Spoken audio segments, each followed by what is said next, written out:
चलिए हम लोग पढ़ रहे थे यंग का द्विस्लीट प्रयोग, आज उसी पे चलेंगे। ठीक है, देखिए यंग्स डबल स्लीट एक्सपेरिमेंट, इसको शॉर्ट में क्या लिखते हैं, by DSE। Young's double slit experiment में क्या था, एक स्क्रीन, पर्दा, जो पर्दा यहाँ दो स्लिट्स थे, एक स्लिट S1 और एक स्लिट S2। ये S1 और S2 जो स्लिट होते थे ये बहुत ही स्मॉल डिस्टेंस पे होते हैं, ध्यान रखना। ये हम बस दिखाने के लिए स्पष्ट फिगर इसके बीच की चौड़ाई को ज्यादा रखे हैं, दिखाएं। ऐसे ये दोनों स्लिट्स जो होते हैं एकदम क्या होते हैं, नजदीक होते हैं। ठीक, तो S1 और S2 दो स्लिट्स हैं, दो छिद्र हैं जो एक दूसरे से बहुत स्मॉल डिस्टेंस पे है, जिसे हम क्या से दर्शाएं, D से। जबकि इस स्लिट से इस पर्दे के बीच की दूरी कितना है, D। ठीक है, किसी कोहेरेंट सोर्स ऑफ लाइट से, किसी मोनोक्रोमेटिक सोर्स ऑफ लाइट से रे ऑफ लाइट S1 और S2 पर क्या होती थी, आपतित होती थी। नहीं, हम लोग देखे थे कि किसी सोर्स ऑफ लाइट से, कैसा सोर्स ऑफ लाइट था, मोनोक्रोमेटिक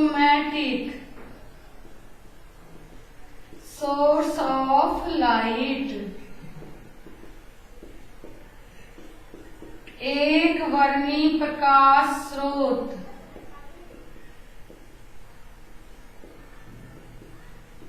से प्रकाश की किरणें S1 और S2 पर आती थी। जिस समय आती है S1 और S2 पर प्रकाश की किरणें, तो दोनों किसकी तरह बिहेव करती हैं, दोनों लाइट्स कोहेरेंट सोर्स की तरह लाइट बिहेव करती हैं, कलावर्ध प्रकाश स्रोत की तरह बिहेव करती है, जिससे प्रकाश की किरणें आगे बढ़ती हैं और आपस में क्या होती हैं, टकराती हैं। अब हम क्या मानते हैं कि इस स्क्रीन का पर एक पॉइंट क्या लेते हैं, O। अब देखिए S1 से रे ऑफ लाइट और S2 से रे ऑफ लाइट जब O पर जाकर मिलेंगी तो दोनों का पाथ डिफरेंस देखिए, S1O और S2O दोनों सेम दूरी पर हैं, तो यहाँ पर हम पाथ डिफरेंस पूछेंगे क्या होगा।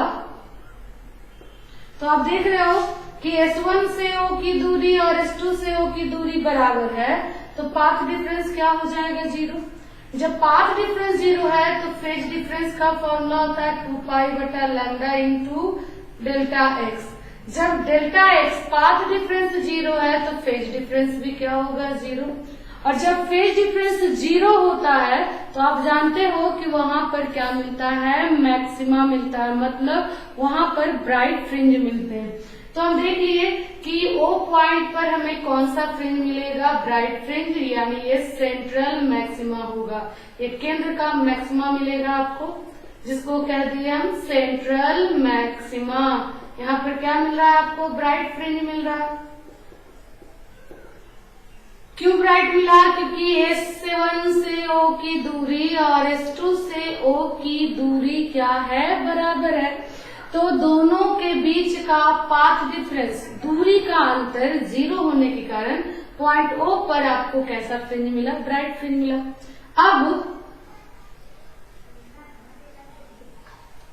अब O से कुछ दूरी पर, मान लीजिए बाई दूरी पर, O से बाई दूरी पर कोई पॉइंट P लेते हैं। O पर तो हम देख लिए कि दोनों का पाथ डिफरेंस क्या था, 0। अब देखते हैं कि O से बाई दूरी या O से बाई ऊंचाई ऊपर लेने पर पॉइंट, वहां क्या पाथ डिफरेंस आता है, तो S1 से मिला है वहां, S2 से मिला है वहां। देखिए जब S1P और S2P पॉइंट P पर मिला तो दोनों अब इक्वल डिस्टेंस पे नहीं है, यहाँ पाथ डिफरेंस है। कितना है पाथ डिफरेंस बाबू, तो आप देख रहे हो पाथ डिफरेंस, देखिए S2P लॉन्ग डिस्टेंस है किससे, S1P से, मतलब दोनों के पाथ में कितना का अंतर है, S2P माइनस S1P। तो S2P minus S1P path difference है। तो हम लोग देख रहे हैं कि O पॉइंट एक ऐसा पॉइंट है स्क्रीन पर का जिस पर दोनों से जो वेव्स मिलती हैं वो इक्वल फेज में, सेम फेज में मिलती हैं। सेम फेज में मिलती है मतलब वहां का पाथ डिफरेंस, फेज डिफरेंस 0 होता है, जिस कारण वहां क्या मिलता है, ब्राइट फ्रिंज मिलता है। क्योंकि हम लोग पढ़ चुके थे कि कंस्ट्रक्टिव में फेज डिफरेंस 0 क्या होता था, कंस्ट्रक्टिव के लिए पाई का even multiple, n equal to 0 तो 0, n इक्वल टू 1 तो 2 पाई 4 पाई। जब ये सब फेज डिफरेंस होता है तो वहां क्या मिलता है, ब्राइट फ्रिंज मिलता है। ठीक है, तो हम देख लिए कि यहाँ पर आपको कैसा मिलेगा, ब्राइट फ्रिंज। अब हम देखते हैं कि जब वेव्स O से कुछ ऊंचाई पर मिले तो हम O से कुछ ऊंचाई पर, कितनी ऊंचाई पर, बाई ऊंचाई पर या बाई दूरी पर कोई पॉइंट पी लिए हैं जहां S1 के वेव और S2 के वेव एक दूसरे से क्या हो रहे हैं, मिल रहे हैं। आप देख रहे हो फिगर में कि जब दोनों मिल रहे हैं तो दोनों अब इक्वल डिस्टेंस पे नहीं है, S2 का डिस्टेंस ज्यादा है, S1 का डिस्टेंस कम है। तो दोनों का पाथ डिफरेंस कितना हो गया, S2P माइनस S1P। ठीक है, तो हम पहले चले पाथ डिफरेंस निकाल लेते हैं, S1P और S2P का वैल्यू निकालकर। अगर हम पाथ डिफरेंस निकालें S2P माइनस S1P तो हम निकालेंगे कि P पर अगर कंस्ट्रक्टिव मिलेगा, जब दोनों वेव्स मिलेंगे तो P पर कौन सा मिलेगा, ब्राइट या डार्क। अगर ब्राइट मिलेगा तो उसका पथांतर क्या आएगा, अगर डार्क मिलेगा तो उसका पथांतर क्या आएगा। और हम दिखाएंगे कि ये कैसे इसका मिलेगा रेगुलर, क्योंकि हम जानते हैं इंटरफेरेंस क्या होता है। इंटरफेरेंस होता है कि जब वेव्स आपस में टकराते हैं तो अल्टरनेटली क्या मिलता है आपको, ब्राइट और डार्क फ्रिंज मिलते चले जाते हैं। क्यों, क्योंकि एम्पलीट्यूड मैक्सिमम और क्या मिलते चला जाता है, मिनिमम मिलते चला जाता है। तो हम पहले निकाल लेते हैं पाथ डिफरेंस और फिर दिखाएंगे कि एम्पलीट्यूड अल्टरनेटली मैक्सिमम और क्या मिलेगा, मिनिमम, मतलब कंस्ट्रक्टिव और डिस्ट्रक्टिव होगा, जो दिखाएगा यंग्स डबल स्लिट एक्सपेरिमेंट को। और वो बतलाएगा कि Young's double slit experiment interference को क्या कर रहा है, दर्शा रहा है। चलिए, तो हम लोग थ्योरी देख चुके थे कि कैसे यंग्स ने बताया था। अब हम प्रैक्टिकली जब यंग्स ने किया तो उसका प्रैक्टिकली करके देख रहे हैं कि अल्टरनेटली हमें एम्पलीट्यूड मैक्सिमम और क्या मिलेगा, मिनिमम। और इस तरह से यंग्स ने दिखाया कि प्रकाश से इंटरफेरेंस की घटना को किससे दर्शाया, स्लिट से दर्शाया। तो चले देखे पहले, तो चलिए पहले लिख लेते हैं, माना O पर्दा पर एक बिंदु है जहां जो स्लिट S1 तथा S2 से बराबर दूरी पर है, जहां S1 तथा S2 के वेव के तरंग समान कला में मिलते हैं, जिस कारण बिंदु O पर चमकीली धारी प्राप्त होती है। चित्र में S1 तथा S2 के बीच की अल्प दूरी को स्मॉल d से तथा S1 तथा S2 और से पर्दे की दूरी कैपिटल D है। अब पर्दा के बिंदु O से बाई ऊंचाई लिखे या दूरी लिखे, ऊंचाई ऊपर कोई बिंदु P लिया जाता है, जहां S1 तथा S2 के तरंग मिलते हैं। ठीक है, जहां किस किस के तरंग मिल रहे हैं, S1 के तरंग मिल रहे हैं और S2 के तरंग मिल रहे हैं। कमेंट बाद में करिए, देखते चलिएगा, पहले समझते चलिएगा। ठीक है, एकदम ध्यान से समझिए, हम बार बार बोल रहे हैं, आपके एग्जाम के लिए बहुत इंपॉर्टेंट है, इसको आप ध्यान से देखोगे। ठीक है, S1P ऐसा मान के चलो कि अल्टरनेट होता है यंग्स प्रिंसिपल या यंग्स डबल स्लिट एक्सपेरिमेंट, दोनों अल्टरनेट देता है आपके बोर्ड एग्जाम में। ठीक है, तो आप ध्यान देते चलिएगा। S1P और S2P पर वेव्स, दोनों वेव्स P पॉइंट पर जाकर मिले, किस किस के, S1 के और S2 के।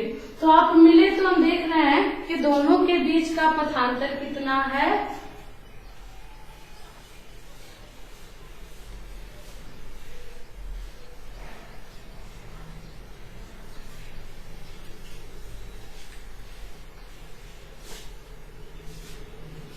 तो तरंगों का पथांतर कितना है वहां पथांतर बाबू, S2P माइनस S1P। इसको इक्वेशन फर्स्ट ले लेते हैं कि जब बिंदु P पर S1 और S2 की तरंगें टकरा रही हैं तो दोनों तरंगों के बीच का पथांतर है S1P और S2P। अब हम पहले क्या निकालते हैं कि P बिंदु पर जब दोनों वेव्स मिलती हैं तो पथांतर टोटल कितना आएगा, मतलब S2P माइनस S1P का वैल्यू निकालते हैं। अब S2P और S1P का वैल्यू निकालने के लिए हम क्या करते हैं, S1 से पर्दा पर लंब M डाल देते हैं और S2 से पर्दा पर लंब N डाल देते हैं। जब डाल दिए बाबू तो ये टोटल डिस्टेंस दी है, तो ये डिस्टेंस आपका क्या बचेगा, d/2, और ये भी डिस्टेंस क्या बचेगा आपका, d/2। आप ध्यान से देखना, ये टोटल डिस्टेंस है आपका OP बराबर बाई है, तो PM दूरी क्या आ जाएगा आपका, P से M, ये टोटल बाई है, इतना d/2 है तो ये भी d/2 होगा, ये बाई इतना d/2, तो ये डिस्टेंस आ जाएगा बाई माइनस d/2। ठीक है, इसी तरह Pn कितना हो जाएगा, ये d/2 मतलब ये d/2, यहां तक बाई है, मतलब Pn को हम लिख सकते हैं PO प्लस ON, PO है बाई और ON आपका है d/2, तो ये टोटल डिस्टेंस जो होगा आपका, ये टोटल डिस्टेंस आपका हो जाएगा बाई प्लस d/2। ठीक है, चलिए हम Pn निकाल लिए, Pm निकाल लिए, तो चलिए देखिएगा हमको जो वैल्यू निकालना है वो पथांतर का। पथांतर क्या है आपका बाबू, S2P माइनस S1P। अगर हम S2P S1P किसी तरह निकाल लें तो दोनों को घटाएंगे तो पथांतर निकलेगा। अब जरा देखिए, S1P निकालने के लिए एक त्रिभुज दिखाई दे रहा होगा आपको, PS1M, और S2P निकालने के लिए त्रिभुज दिख रहा है PS2N। इन दोनों समकोण त्रिभुज में चलेंगे, तो लिखेंगे चित्र में S1 तथा S2 से S1M तथा S2N पर्दा पर लंब डाला जाता है, जहां PM इक्वल टू क्या है, बाई माइनस d/2। आप देख रहे हो PM पूरा OP में OM घटाएंगे PM आ जाएगा, OM है आपका कितना है d/2, तो बाई माइनस क्या कर देंगे d/2। ठीक है, तथा PN बराबर बाई प्लस d/2 है। चलो यहाँ तक हो गया। अब हम चल देंगे ट्रायंगल में बाबू, तो आपको दो ट्रायंगल दिख रहा है, एक ट्रायंगल है समकोण त्रिभुज, समकोण त्रिभुज S1PM में, और इधर चल देते हैं समकोण त्रिभुज S2PN में। अभी तक हम लोग लैंग्वेज लिखे, हमको मेन मोटो क्या है कि जब P पर तरंगे टकराई तो पथांतर कितना आया, मतलब पथांतर कितना आया, S2P माइनस S1P। देखिए ये दोनों की दूरी में इतना का क्या है, ये लॉन्ग डिस्टेंस है इससे, तो इसमें इसके डिस्टेंस को हम क्या किए, घटाए। अब उसी का वैल्यू निकालेंगे पथांतर का। चलिए तो S1PM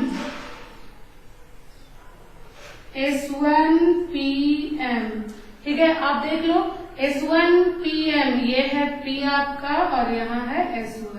PM क्या है, बाई माइनस dy2 है और S1M सीधी लंबाई कितनी है, d है। अब देखिए एंगल के सामने क्या लंब और ये आधार है, तो ये क्या 90 के सामने क्या होता है बाबू, कर्ण होता है। तो कर्ण बराबर होता है लंब स्क्वायर जोड़ आधार स्क्वायर। तो हम लिख सकते हैं S1P का स्क्वायर इक्वल टू हो जाएगा बाई माइनस dy2 का square plus D square, equation second. ठीक है, इसी तरह S2PN त्रिभुज में चलते हैं। S2PN ये वाला S2N दूरी आपका D है बाबू, और ये क्या है बाई प्लस dy2 है। फिर से एंगल 90 के सामने कर्ण होता है, हमको S2P ही चाहिए, तो कर्ण स्क्वायर बराबर लंब स्क्वायर जोड़ आधार स्क्वायर कर देते हैं। तो S2P का स्क्वायर इक्वल टू हो जाएगा बाई प्लस dy2 का square plus D square, equation आ गया थर्ड। तो हम लोग S1P निकाल चुके, S2P कैसे निकाले, लंब स्क्वायर जोड़ आधार स्क्वायर करके। चलो ये निकल गया आपका, तो हम पथांतर निकाल लेते हैं।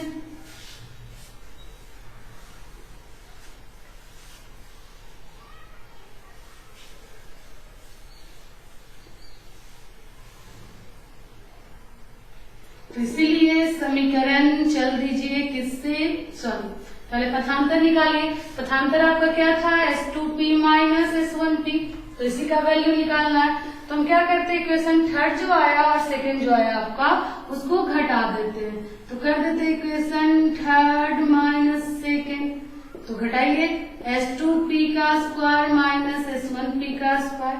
S2P क्या था आपका बाई प्लस dy2 का square plus D square minus S1P था बाई माइनस dy2 का स्क्वायर प्लस डी स्क्वायर, और S2P का स्क्वायर माइनस S1P का स्क्वायर इक्वल टू ये हो गया बाई प्लस dy2 का स्क्वायर, या तोड़ लीजिए इसको a प्लस बी के होल स्क्वायर पर, a square plus B square plus 2ab plus D square.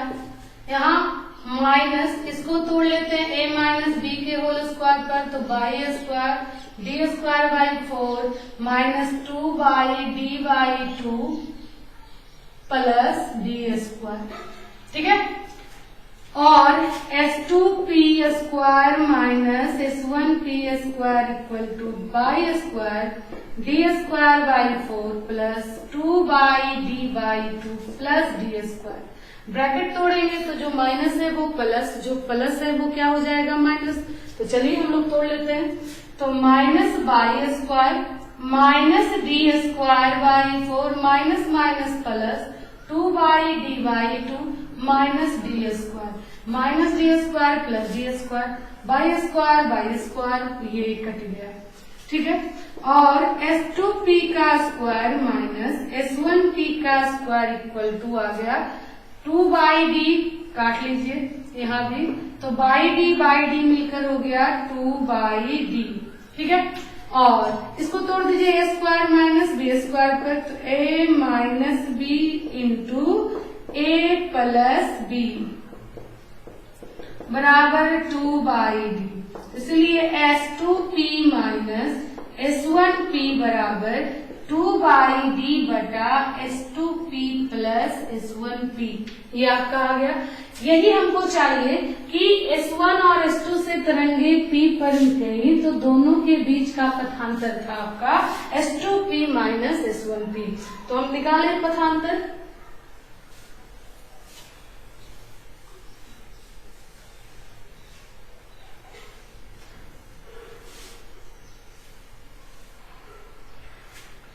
इसलिए पथांतर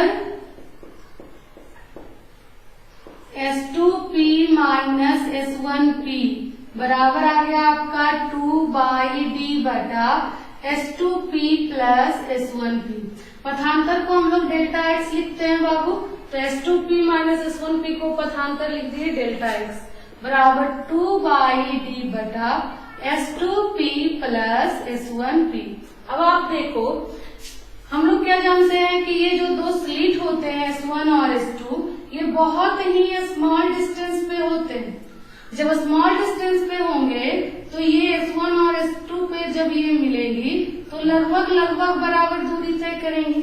जब बराबर दूरी तय करेंगे मतलब ये इस लाइन पे ध्यान दीजिए, ये जो आप लाइन दिए हो जिसकी दूरी क्या है कैपिटल D, तो जब S1 S2 बहुत नजदीक होंगे तो इससे और ये लाइन लगभग इस लाइन के क्या हो जाएगा बराबर। देखो आप लोग ये O वाला लाइन है आपका, यहाँ S1 और यहाँ S2 और ये मिलेंगे जब देखिए एकदम क्लोज होते हैं, एकदम नजदीक से देखोगे तो लगेगा एक ही बिंदु है, एकदम क्लोज है दोनों छिद्र जो है।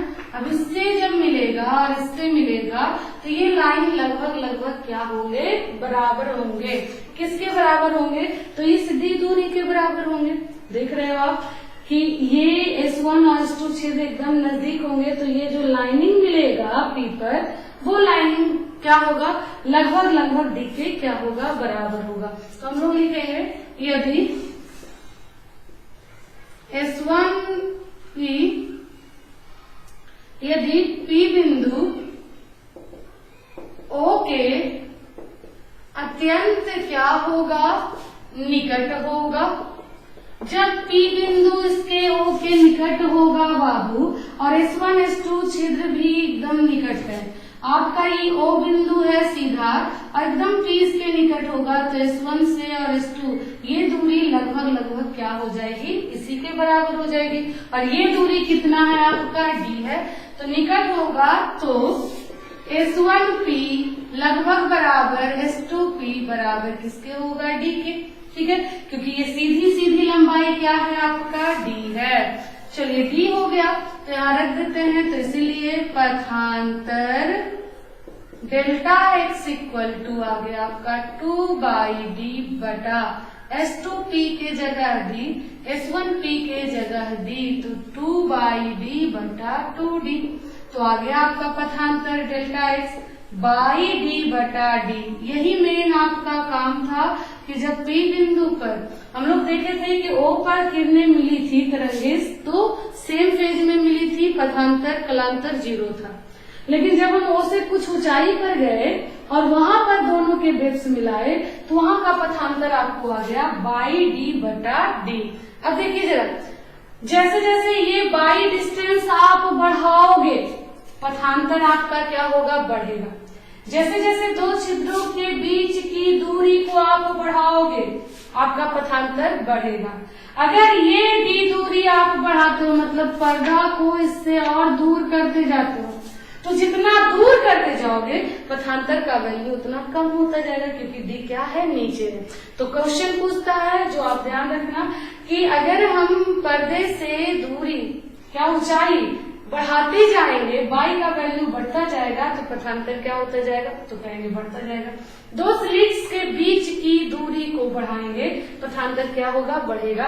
लेकिन स्लिट से पर्दे के बीच की दूरी कैपिटल डी को अगर हम बढ़ाते हैं तो पथांतर आपका क्या होगा घटता जाएगा। चलो यहाँ तक क्लियर हो गया। बस पथांतर हम आ गया। अब हम लोग निकाल लेते हैं कंस्ट्रक्टिव और डिस्ट्रक्टिव के लिए। ध्यान से देखते चलो। अब बिंदु P पर लेते हैं कि पथांतर आया तो P पर मानकर चलते हैं एक बार कि इस P बिंदु पर तरंगे सेम फेज में मिल रही हैं। जब सेम फेज में मिलेंगी तो कंस्ट्रक्टिव मिलेगा, ब्राइट फ्रिंज मिलेगा। और अपोजिट फेज में, अपोजिट मतलब एक का क्रेस्ट दूसरे के ट्रफ से मिलेगा तो यहाँ पर क्या मिलेगा आपको कंस्ट्रक्टिव नहीं डिस्ट्रक्टिव इंटरफेरेंस मिलेगा और आपका एम्पलीट्यूड मिनिमम होगा, डार्क फ्रिंज मिलेगा। तो हमें P पर ये पता नहीं है कि S1 के वेव और S2 के वेव जो मिले वो किस फेज में मिले। तो हम दोनों कंडीशन को लेके चलते हैं P पर, एक बार लेके चलते हैं कंस्ट्रक्टिव के लिए और एक बार लेकर चलते हैं डिस्ट्रक्टिव के लिए। तो देखिए कंस्ट्रक्टिव फॉर, ये लिखेंगे रचनात्मक व्यतिकरण के लिए, यानी अर्थात बिंदु P पर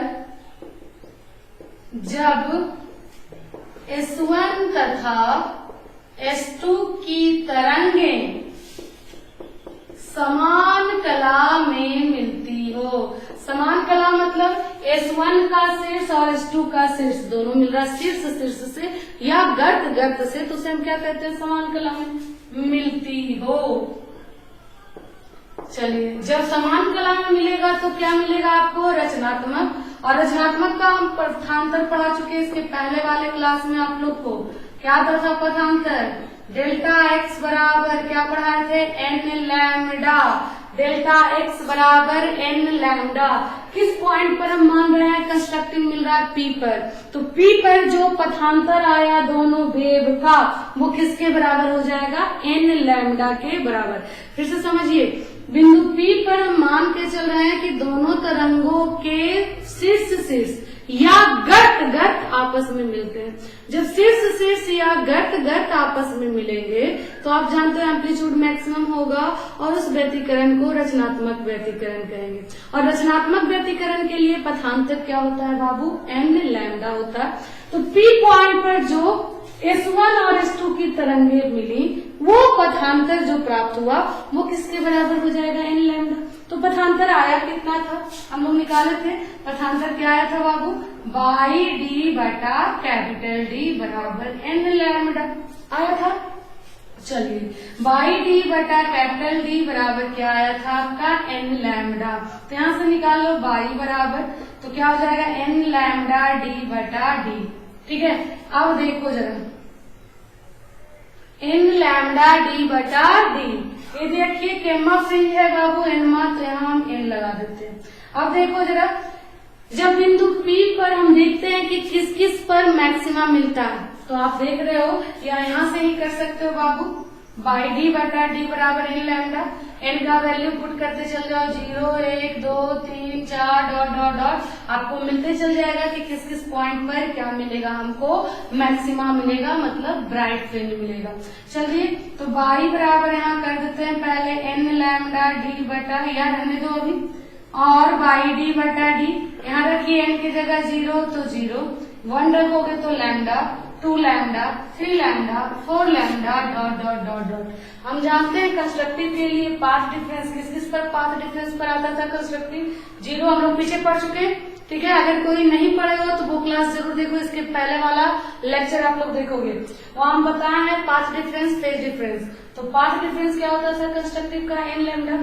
P पर जो मिला तो उसका पाथ डिफरेंस हम ले आए थे बाई डी बटा डी, वो किसके बराबर हो जाएगा, P पॉइंट पर दोनों वेव्स का पाथ डिफरेंस कंस्ट्रक्टिव के लिए एन लैम्डा होगा। पाथ डिफरेंस बाई डी बटा डी बराबर क्या हो गया, एन लैम्डा। एन का वैल्यू पुट किए तो 0 लैम्डा, 2 लैम्डा, 3 लैम्डा, 4 लैम्डा, ये सब पर आपको क्या मिलेगा, कंस्ट्रक्टिव मतलब एम्पलीट्यूड मैक्सिमम। इधर करते चल जाओ, तो बाई इक्वल टू क्या आ जाएगा 0, यहाँ करोगे तो क्या आ जाएगा लैम्डा डी बटा डी, और क्या आ जाएगा 2 लैम्डा डी बटा डी, क्या आ जाएगा 3 लैम्डा डी बटा डी, क्या आ जाएगा 4 लैम्डा डी बटा डी, क्या आ जाएगा dot dot dot dot dot 1 2 3 4 तो dot dot dot N lambda D बटा डी। तो ये आपका आ गया बाई एन। एनवा फ्रिंज के लिए एन लैम्डा डी बटा डी, पहला फ्रिंज रख 0 रखोगे तो 0 0 आपको कौन मिल गया बाबू, 0, जहां पर का पथांतर 0 0 मतलब देखिए बाई 0 करोगे तो पॉइंट P मतलब कहाँ आ जाएगा, O पर। बाई ऊंचाई 0 करोगे तो वेव्स कहाँ आ जाएंगे, O क्या है आपका सेंटर, मतलब ये आपका सेंटर मैक्सिमा हो जाएगा, ये आपका फर्स्ट मैक्सिमा हो जाएगा, ये आपका सेकेंड मैक्सिमा हो जाएगा, ये आपका थर्ड मैक्सिमा हो जाएगा,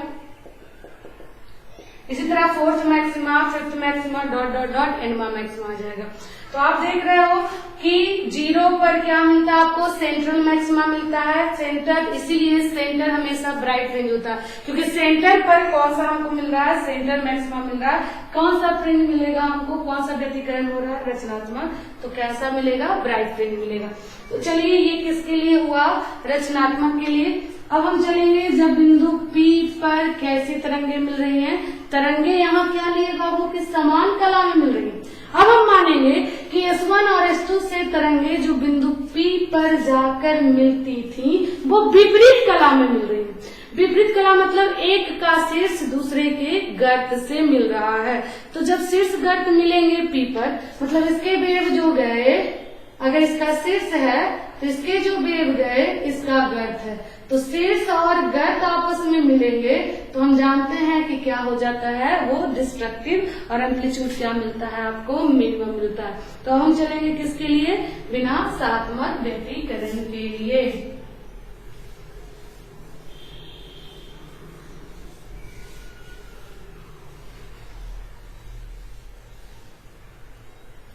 तो ये था आपका किसके लिए, रचनात्मक के लिए। ध्यान रखिए 1 2 3 4 इस तरह से लैम्डा डी बटा डी पर चल रहा है। अब चलते हैं किसके लिए, विनाशात्मक व्यतिकरण के लिए। तो फिर लिखेंगे विनाशात्मक व्यतिकरण के लिए, विनाशात्मक व्यतिकरण के लिए कब विनाशात्मक मिलेगा, अर्थात जब S1 तथा S2 की तरंगे बिंदु P पर किस कला में मिलेंगे, समान या विपरीत कला। समान कला में मिला तो हम लोग देख रहे थे समान कला, समान मतलब समझिए सेम सेम सेम सेम, मतलब वो कह रहा है मेरा शीर्ष है तो ये भी कहेगा मेरा शीर्ष टकराएगा, गर्त है तो गर्त टकराएगा, तो वो समान कला। और समान कला में हम लोग पढ़ चुके रचनात्मक व्यतिकरण होता है। अब चलेंगे विनाशात्मक। विनाशात्मक विनाश कब होता है, नहीं विनाश कब होता है, जब दोनों का नेचर चेंज होता है, मतलब एक का शीर्ष दूसरे के क्या से टकराएगा, गर्त से, और जब टकराता है तो एम्पलीट्यूड मिनिमम, और उसे हम कहते हैं विनाशात्मक। तो हम मान रहे हैं कि S1 की तरंगे और S2 की तरंगे P पर तो मिल रही हैं, लेकिन विपरीत फेज में मिल रही हैं, विपरीत कला में मिल रही हैं। इसके पहले सेम माने थे, अब विनाशात्मक के लिए विपरीत मान रहे। तो S1 और S2 की तरंगे बिंदु P पर विपरीत कला में मिलते हैं। जब विपरीत कला में मिलते हैं तो पथांतर जो आप लाए डेल्टा एक्स कहाँ पर आया, जब S1 की तरंगे और S2 की तरंगे टकरा रही थी P पर, तो पथांतर हम लोग लाए थे लैम्डा डी बटा डी। टकरा रहा है तो कैसा हो रहा है, विनाशात्मक। और विनाशात्मक के लिए पथांतर हम लोग जानते हैं सम की विषम, हम लोग पढ़ चुके। विनाशात्मक के लिए पथांतर विषम गुणक होता है। विषम को क्या लिखते हैं, 2n+1, किसका, λ/2 का, रख दिए। पथांतर हम लोग ला चुके हैं P पर के लिए, क्या आया था बाबू, बाई डी बटा कैपिटल डी बराबर 2n+1 λ/2। अब n के जगह पुट करते चल जाओ, 0 1 2 3 dot dot dot dot dot. तो जब 0 पुट करोगे तो आ जाएगा आपका बाई इक्वल टू, ध्यान दीजिए, बाई डी बटा डी इक्वल टू आ जाएगा λ/2। 1 पुट करोगे तो आ जाएगा 3 λ/2। 2 पुट करोगे तो आ जाएगा 5 λ/2, 7 λ/2, 9 λ/2 डॉट डॉट डॉट डॉट। अब बाई का वैल्यू निकालते हैं तो आ जाएगा लैम्डा डी बटा 2d, फिर आ जाएगा 3 लैम्डा डी बटा 2d, फिर आ जाएगा 5 लैम्डा डी बटा 2d, फिर आ जाएगा आपका 7 लैम्डा डी बटा 2d, फिर आ जाएगा आपका 9 लैम्डा डी बटा 2d plus dot dot dot dot dot dot dot. Enma के लिए अगर लिखते हो तो हो जाएगा 2n+1 लैम्डा डी बटा 2d। ठीक है, अब देखो आप जरा, ये जो आपका आया, ये देखिए बाई क्या था, सेंटर से फ्रिंज की चौड़, मतलब जिस बिंदु पर हम निकाल रहे थे तरंगे टकरा रही है। देखिए ये पहला आया, इसको फर्स्ट मिनिमा कहेंगे।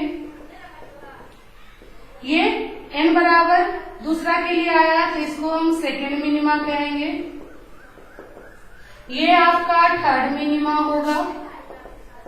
मिनिमा मतलब जहां एम्पलीट्यूड मिनिमम होगा। ये फोर्थ फिफ्थ इस तरह से डॉट डॉट डॉट चला जाएगा। अब जरा देखते हैं हम फिगर से, ध्यान दीजिए फिगर को।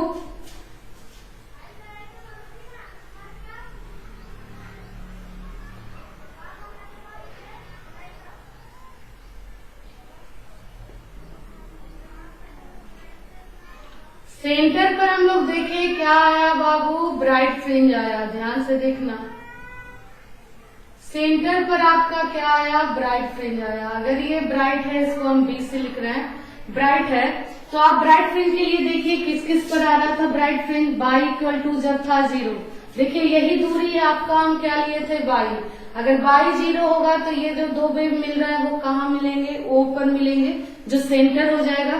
तो मैक्सिमा कहाँ मिला था, 0 पर, बोलो बोलो, लैम्डा पर, 2 लैम्डा पर, 3 लैम्डा पर, 4 लैम्डा पर, ये सब पे मिल रहा था। ठीक है, बाई आया था आप लोग का 0, फिर आया था लैम्डा डी बटा डी, फिर आया था 2 लैम्डा डी बटा डी, 3 लैम्डा डी बटा डी। ये आपका था सेंट्रल मैक्सिमा, ये क्या था आपका फर्स्ट मैक्सिमा, ये सेकेंड मैक्सिमा, ये थर्ड मैक्सिमा।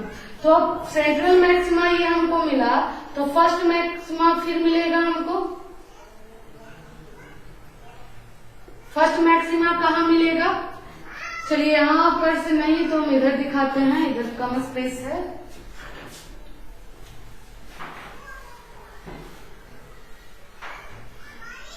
मतलब देख रहे हो कि लैम्डा बाई 2 पर मिनिमा मिलेगा और लैम्डा पर मैक्सिमा मिलेगा।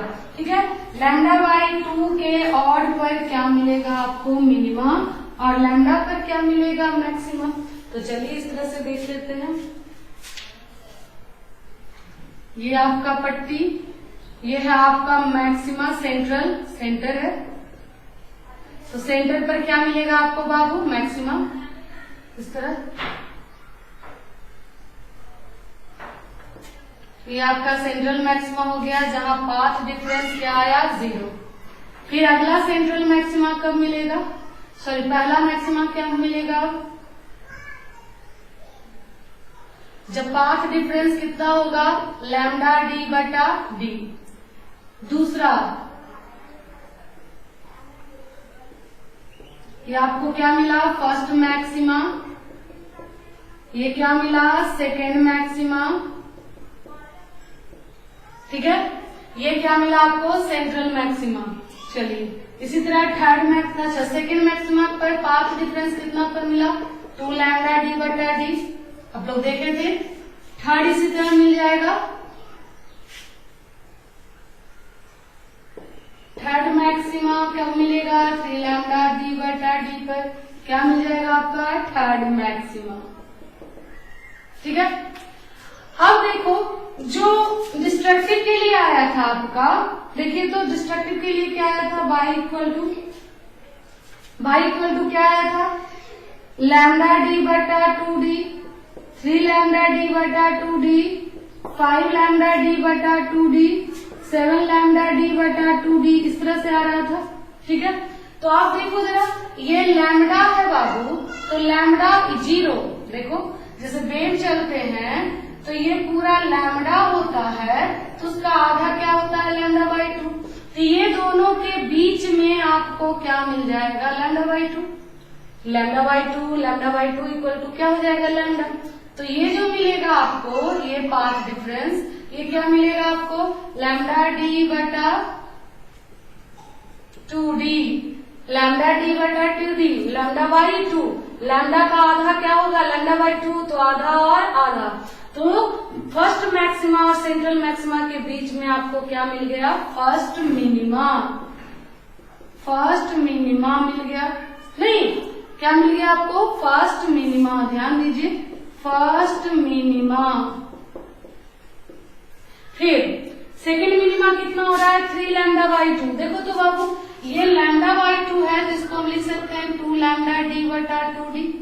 अगर ये आया 2 लैम्डा डी बटा 2d, तो इसके बीच में लैम्डा डी और 2 लैम्डा डी बटा डी के बीच में आपको क्या मिल जाएगा, 3 लैम्डा डी बटा 2d, तो इसको हम लिख सकते हैं 4 लैम्डा डी बटा 2d।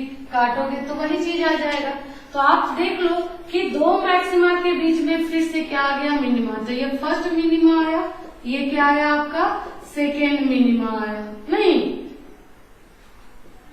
इसी तरह यहाँ देखिए क्या मिल रहा है, 5 लैम्डा बटा 2d। देखो तो आपको 3 लैम्डा डी बटा को लिख सकते हैं 6 लैम्डा डी बटा 2d। तो 4 के बाद 5 तब आएगा 6, अरे काटोगे तो वही आ जाएगा 3, नहीं।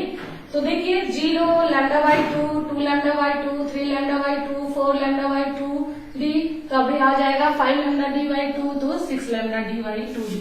तो ये दोनों के बीच, दो फिर मैक्सिमा के बीच में फिर क्या आएगा आपको, मिनिमा आएगा। तो ये आ जाएगा आपका कौन सा मिनिमा, थर्ड मिनिमा। तो आप देख रहे हो यंग्स ने यही चीज दिखाया कि देखिए कैसा मिल रहा है, सेंट्रल पर क्या मिला आपका, ब्राइट फ्रिंज, फिर क्या मिल रहा है, डार्क, फिर क्या मिल रहा है, ब्राइट, फिर क्या मिल रहा है, डार्क, फिर क्या मिल रहा है, ब्राइट, फिर क्या मिल रहा है, डार्क, सॉरी ब्राइट यहां मिला,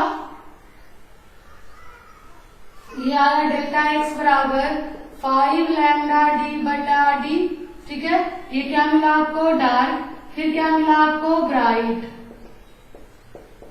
तो इस तरह से क्या हो रहा है, bright dark bright dark bright dark, मतलब maxima minima maxima minima maxima minima maxima minima alternate रूप से प्राप्त हो रहा है। और यंग्स ने इसी रूप से दिखाया कि वेव्स जब एक दूसरे से टकराती हैं, स्लिट से जब रे ऑफ लाइट निकलती हैं, लाइट वेव्स निकलती हैं, और सेम क्या में रहकर कोहेरेंट सोर्स की तरह जो आपस में टकराती हैं, तो उसमें जो पर्दे पर जो मिलता है इंटरफेरेंस फ्रिंजेस मिलते हैं, वो कैसे मिलते हैं, alternate maxima minima maxima minima maxima minima. और यही घटना तो इंटरफेरेंस कहलाती है। क्या होता था इंटरफेरेंस में कि जब दो वेव्स आपस में टकराते हैं, टकराने के बाद जो रिजल्टेंट वेव मिलते हैं उसका एम्पलीट्यूड अल्टरनेटली मैक्सिमा मिनिमा इस रूप में क्या होता है, प्राप्त होता है, जिसे हम क्या कहते हैं, इंटरफेरेंस ऑफ लाइट कहते हैं। तो यंग्स ने इस रूप से दिखाया इंटरफेरेंस ऑफ लाइट को। क्लियर है सबका, ठीक है। क्या हम लोग किए, ओ पर जब वेव्स टकराए तो सेम फेज में थे, उसको और ऊपर ले गए, कितनी दूरी ऊपर, बाई पी पर टकराए, तो देखिए दोनों के बीच का पथांतर था S2P माइनस S1P। हम लोग क्या किए, दो समकोण त्रिभुज से चलकर S2P और S1P का वैल्यू निकालकर क्या निकाले, पथांतर। और जब पथांतर निकल गया तो P पर एक बार लेकर चले कि S1 और S2 की तरंगे समान फेज में टकराती हैं, और एक बार लेकर चले S2 और S1 की तरंगे P पर विपरीत फेज में टकराती हैं। समान फेज में रचनात्मक के लिए हो गया, विपरीत फेज में किसके लिए हो गया, विनाशात्मक के लिए। और उससे निकाले y का वैल्यू, तो y का वैल्यू आया 0 लैम्डा डी बटा डी, 2 लैम्डा डी बटा डी, 3 लैम्डा डी बटा डी। इन सब पर आपको क्या मिल रहा था, मैक्सिमा मिल रहा था, मतलब ब्राइट फ्रिंज। और डार्क किस किस पर आया था, तो आया था लैम्डा डी बटा 2d, 3 लैम्डा डी बटा 2d, फिर 5 लैम्डा डी बटा 2d। ये सब पर डार्क मिलते थे जो मिनिमा का कंडीशन हो रहा था। तो हम लोग देखिए 0 पर क्या था आपका, सेंट्रल मैक्सिमा, ये हो गया फर्स्ट मैक्सिमा। देखो ये लैम्डा है तो ये लैम्डा बाई 2 है, मतलब ये दोनों के बीच में होगा फर्स्ट मिनिमा। फिर इन दोनों के बीच में ये 2 है तो 3/2 1.5 है, तो 2 के आधा पर होगा 1.5, मतलब फिर 2 मैक्सिमा के बीच में मिनिमा, फिर 2 मैक्सिमा के बीच में एक मिनिमा। मतलब कैसे मिल रहा है, maxima minima maxima minima maxima minima, इस रूप में क्या होता है, प्राप्त होता है। और ये दर्शाता है इंटरफेरेंस ऑफ लाइट को। तो यंग्स ने थ्योरी को प्रूफ कर दिखाया कि व्यतिकरण धारियां जो मिलती हैं वो अल्टरनेटली मिलती हैं, और वो ही कहलाती हैं कंस्ट्रक्टिव और डिस्ट्रक्टिव इंटरफेरेंस। क्लियर हो गया, चलो ये थोड़ा छोटा है, लिखा गया है, खैर आप लोग देखोगे मैनेज कर लोगे इसको।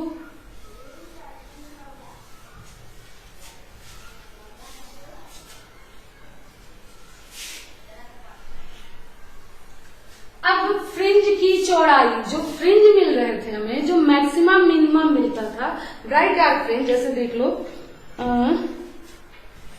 देख लो मान लो ये मैक्सिमा है, तो ये फर्स्ट मैक्सिमा या सेंट्रल मैक्सिमा, ये फर्स्ट मैक्सिमा, ये सेकेंड, तो ये जो आपको दिखा रहे हैं ये जो है वो हो गया आपका मैक्सिमा, और ये जो बीच में गैपिंग है वो हो गया आपका मिनिमा। मतलब ये ब्राइट फ्रिंज हो गए और ये डार्क फ्रिंज हो गए। तो हम निकालेंगे कि ब्राइट और डार्क, दो लगातार ब्राइट या दो लगातार डार्क फ्रिंज के बीच की चौड़ाई क्या होती है। देखिए, और क्या ये चौड़ाई घटती बढ़ती है या बराबर रहती है, तो हम निकालते हैं। तो देखिए, तो हम चौड़ाई को क्या लिए थे बाबू, चौड़ाई या लंबाई या दूरी को क्या लिए थे, बाई। तो लिखते हैं फ्रिंज की चौड़ाई, फ्रिंज या धारी लिख सकते हो, फ्रिंज की चौड़ाई। तो फ्रिंज की चौड़ाई क्या होती है, दो लगातार चमकीली धारी या दो लगातार काली धारी के बीच की दूरी के अंतर को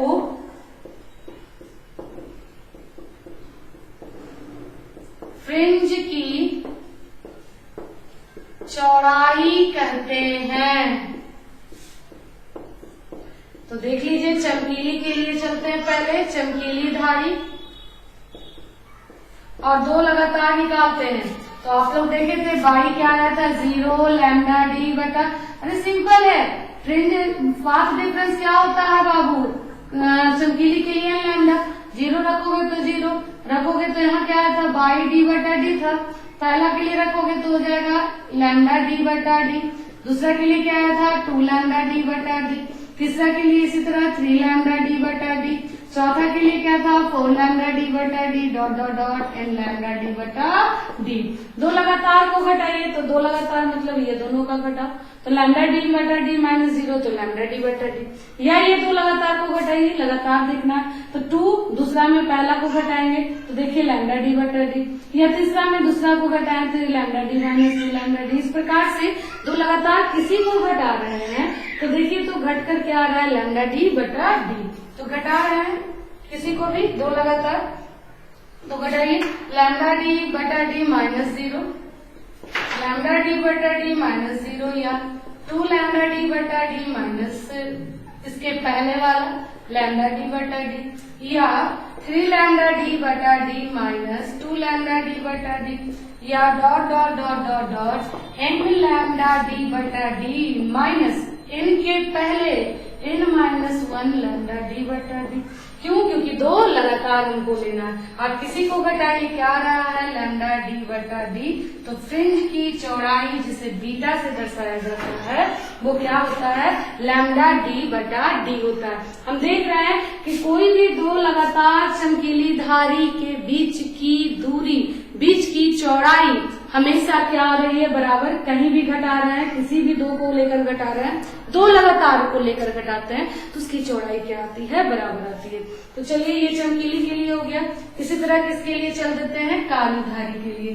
चलिए इसी तरह काली के लिए, तो काली के लिए बाई का वैल्यू क्या क्या आया था, लैम्डा डी, पहला मिनिमा था लैम्डा डी बटा, फिर 3 लैम्डा डी बटा डी, फिर 5 लैम्डा डी बटा डी, फिर 7 लैम्डा डी बटा 2d dot dot dot dot dot 2n plus 1 lambda D बटा 2d। तो किसी के लिए चल देते हैं, देखिए जरा,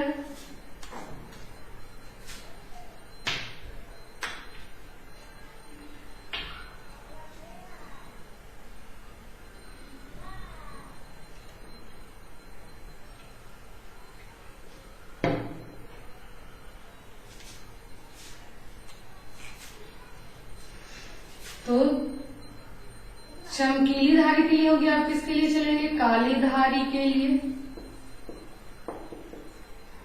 पहले मिटा लेते हैं।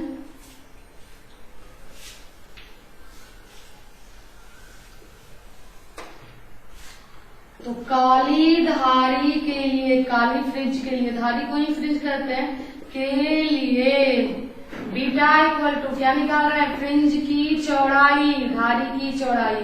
क्या होती है धारी की चौड़ाई, दो लगातार फ्रिंज की चौड़ाई। तो दो लगातार लीजिए, तो या तो ये पहला ये दूसरा है, तो दोनों लगातार को घटाइए।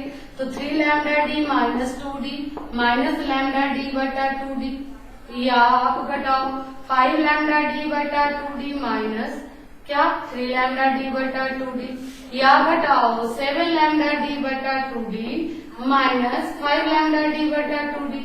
क्या ले रहे हैं हम, दो लगातार को घटाते जा रहे हैं, बराबर डॉट डॉट डॉट डॉट। अब किसी को भी निकालोगे तो एलसीएम आएगा आपका 2d, 3 लैम्डा डी में लैम्डा डी जाएगा तो 2 लैम्डा डी बीटा डी। यहाँ भी एलसीएम 2d, तो 5 में 3 जाएगा तो 2, 7 में 5 जाएगा 2, यानी हर में यही आएगा, कट करा गया लैम्डा डी बटा डी। तो यहाँ से हम क्या देखें कि दो लगातार चमकीली धारी या दो लगातार काली धारी के बीच की चौड़ाई हमेशा क्या होती है, बराबर। मतलब जितना चौड़ा आपको चमकीली धारी होगी उतना ही चौड़ी चौड़ी आपको काली धारियां भी दिखाई देंगी। स्पष्ट हो गया, क्लियर हो गया है आपको। चलो तो यहाँ लिख देंगे, इसलिए दो लगातार चमकीली धारी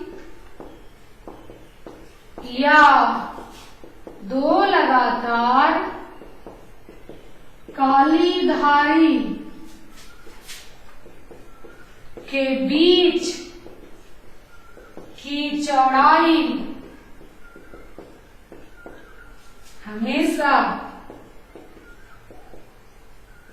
बराबर होती है, और वो किसके बराबर होती है, लैम्डा डी बटा डी के।